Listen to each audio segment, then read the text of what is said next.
네, 승자 기업을 찾기 위한 세 가지 접근법은, 그러니까 요건 방법이고, 거기에 관련된 기업들이 대부분의 이제 되게 좋은 기업들이 여기에 해당이 되는데, 어떻게 하면 이런 방식으로 접근하느냐, 다 대부분 아는 내용 플러스 이제 뭐 모르실 것도 있겠지만, 어쨌든 어려운 내용은 아니고, 요걸 가지고 좀 이야기해보면, 그 첫 번째가 이제 해자가 있는 기업을 찾아라. 이건 상당히 많은 이야기를 하잖아요. 근데 중요한 건 뒤에 이제 가진 기업은 일단 주가가 뭐 강할 수밖에 없는 거고, 그러니까 요걸 이제 그 해자를 개발할 가능성 있는 기업에 미리 좀 포인트를 잡아야 되는 거죠.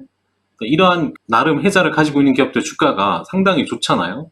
그러니까 알파벳, 아마존, 뭐 넷플릭스, 그 비자까지도 여기에 들어가는데, 이런 기업을 찾는 노력을 계속 하긴 해야 됩니다. 이런 그 해자를 개발할 가능성 있는 기업을 찾는 것도 상당히 중요하죠. 이거는 기본적인 거니까 뭐 이렇게 넘어가겠지만, 중요한 거는 이러한 기업들이 해자를 가지게 되는데, 그 해자가 대부분 어떤 과거에는 그러니까 유형자산의 어떤 그런 문제였다면, 지금은 이 해자라는 것 자체가 이제 무형자산에 가깝기 때문에 상당히 찾기가 힘들 수도 있어요.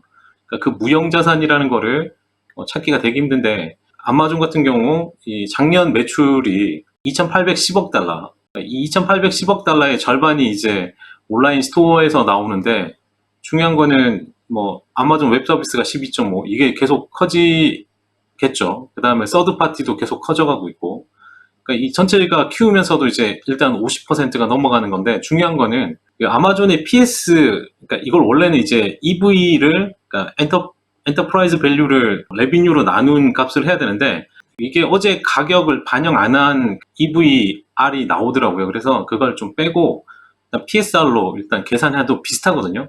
PSR 자체가 뭐 한 5배, 엔터프라이즈 밸류 해도 4.9 얼마 나오니까 뭐 5배라고 치고, 이 5배는 상당히 좀 비싸잖아요. PSR이 5배인데, 이 아마존은 2020년 들어서 이 브랜드 가치가 4,160억 달러예요. 브랜드 가치는 고려 안 한 게 이 PSR이잖아요.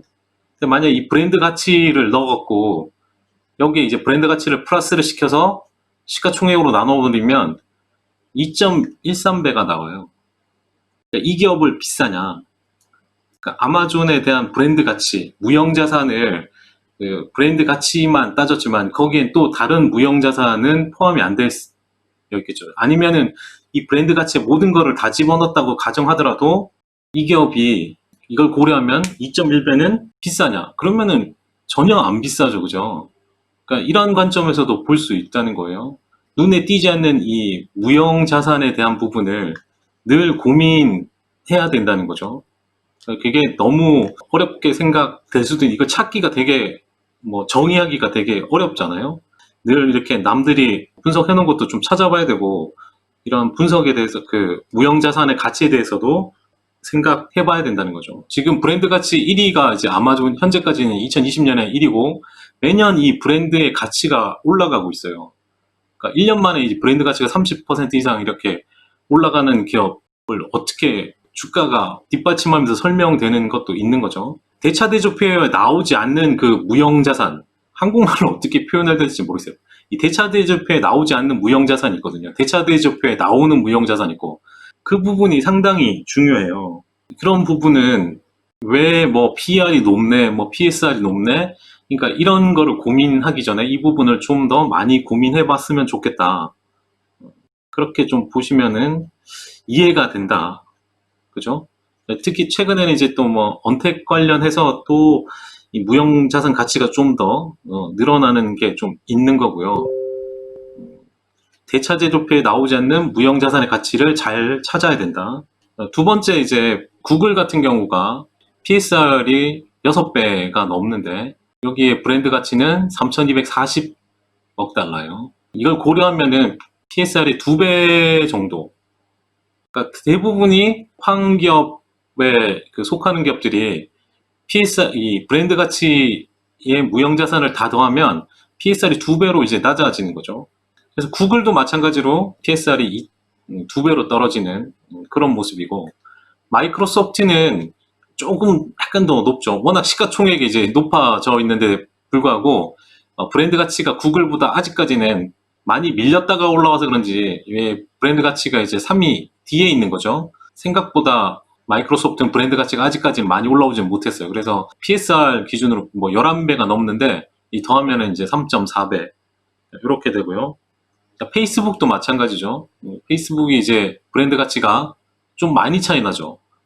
그 상위에 있는 기업보다 페이스북의 브랜드 가치는 1470억 달러예요. 그러니까 페이스북의 시가총액이 6천억 달러 수준에 머무는 이유는 이거죠. 브랜드 가치가 높지 않아요. 엄청난 사람들이 사용하고 있지만 이 기업에 대한 어떤 그 브랜드 가치는 생각외로 낮아요. 페이스북이. 그래서 얘가 1조 달러의 13 디짓에 갈 가능성이 그렇게 높진 않죠. 그러니까 이 브랜드를 소비자가 선호하는 브랜드나 뭐 이런 가치를 높여야 되는데 그렇게 생각만큼 생각하고 있지 않는 것 같고요. 자, 그다음 아까 비자 있었잖아요. 비자 같은 경우는 브랜드 가치가 앞에 보시는 페이스북보다 높아요. 1870억 달러로 이 브랜드 가치가 훨씬 높기 때문에 비자의 PSR은 그 17.46배인데 이 브랜드 가치를 따지면 2배가 안 됩니다. 그래서 비자 같은 경우도 언제든지 더 올라갈 수 있는 여력이 있는 거죠. 어도비가 브랜드 가치가 350억 달러. 다른 큰 기업보다는 못하지만 얘도 브랜드 가치가 있어요. 35등인가? 뭐 이렇게 순위권에 좀 뭐 이렇게 밑에 있긴 하지만 어도비도 이제 브랜드 가치가 있다. PSR이 4.58로 약간 높죠, 그죠? 하지만 얘는 회사가 확실한 서브스크립션으로 이제 완벽하게 갖춰가는 기업이기 때문에 생태계에 대한 프리미엄은 이 브랜드 가치 내에는 안 들어가 있을 것 같아요. 여기에 무형의 다른 무형자산 생태계, 그러니까 서브스크립션으로 완벽한 어도비만의 생태계를 구축하는 거에 대해서는 그 가치는 여기에 포함이 안 되어 있겠죠. 두 번째는 테크 기업 중에 이제 가치주. 이게 대표적인 게 애플이잖아요. 테크주 중에 비즈니스 사이클이 하락세인 것은 피해야 되겠죠. 당연히 피해야 됩니다. 대신에 싸다는 개념이 주식시장에서 잠재력을 과소평가하는 기업이에요. 이 밸류 기업, 밸류라는 게 주가가 싼 게 아니고 시장이 이제 그 기업의 어떤 숨은 그 어떤 잠재력, 그러니까 이렇게 진흙 속에 갇힌 그 뭐 진주 같은 겉으로 봐서는 잘 모르는 그런 거를 볼 수 있는 능력이 있어야 되는 거죠. 애플 같은 경우가 이제 주가가 본격적으로 상승하기 전에 잠재력을 시장이 과소평가했다가 이게 드러나면서 어마어마하게 올라가기 시작한 건데 그런 게 이제 현금 보유량, 그다음에 강력한 그 관리 조직, 그다음에 애플 생태계가 제일 큰 부분이죠. 여기서 그러니까 애플 생태계에 대해서 이제 과소평가하고 있다가 이게 드러나게 되면서 애플에 대한 브랜드 가치부터 해서 그 나머지의 무형자산에 대한 가치가 반영되기 시작한 거고요. 또 하나는 다들 한국에 계신 분은 아실 겁니다. 반도체 메모리 3개 기업 있잖아요. 어마어마한 그 메모리 반도체 기업들이 치킨 게임을 통해서 싹 정리되고 이 세 개가 살아남으면서 주가가 완벽하게 살아나는 그런 게 보였던 거죠. 그래서 그러한 그 과소평가한 부분 그런 걸 좀 찾아내면 좋은데 애플 같은 경우가 브랜드 가치가 3,520억 달러예요. 그러니까 얘가 2등이죠. 토탈 레비뉴까지 더해서 보시면 PSR이 6배에서 2.61로 낮아진다. 이렇게 보시면 좋을 것 같습니다. 세 번째는 보통 그 주식의 출발은 테마에서 출발을 하잖아요.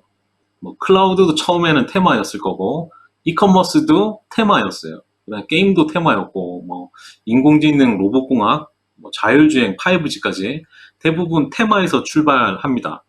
그러니까 이 출발에서 뭐냐면 이 출발이 그냥 거기서 끝나는 게 아니고 이거를 캐피탈라이징, 자본화시키는, 그러니까 돈을 벌 수 있는 그러한 이익을 취할 수 있는 가장 적합한 기업을 찾아야 되는 거죠. 그래서 중요한 게 프리캐시 플로우가 플러스로 전환되는 기업. 그 시점에 주가가 이제 많이 올라가니까 그 부분을 잘 이렇게 추적해야 됩니다. 그러니까 그런 부분은 좀 감안을 해야 돼요. 향후에도 이런 것도 마찬가지죠. 인공지능부터 해서 뭐 로보틱스, 자율주행, 5G까지 해서 이런 데서 테마는 많지만 그냥 몇 개 기업만이 여기서 이익을 많이 내는 기업이 나올 거고요. 지금까지 테마의 밑바탕에 저번에 이제 반도체 얘기할 때 반도체가 그 기본 바탕이 되는 거죠. 반도체 수요 증가는 그냥 가져오는 건데, 그러니까 이거를 여기서 어떤 반도체가 좋을까? 다 좋지는 않을 거 아닙니까? 어마어마한 경쟁 속에서도 틀릴 거란 말이죠. 최근에 제일 관심 있는 게 제가 지켜보고 있는 부분은 엔비디아가 인텔의 시가총액을 넘어서냐예요. 이게 넘었으면 뭔가 시가총액이 반도체 시장에서 시가총액이 바뀐다는 의미는 어떤 반도체 시장의 흐름이 전체적으로 바뀌는 거죠. CPU가 반도체를 이끌었다면 그 다음은 GPU가 이끄는 시장으로 바뀌는 트렌드가 지금 오는 거잖아요.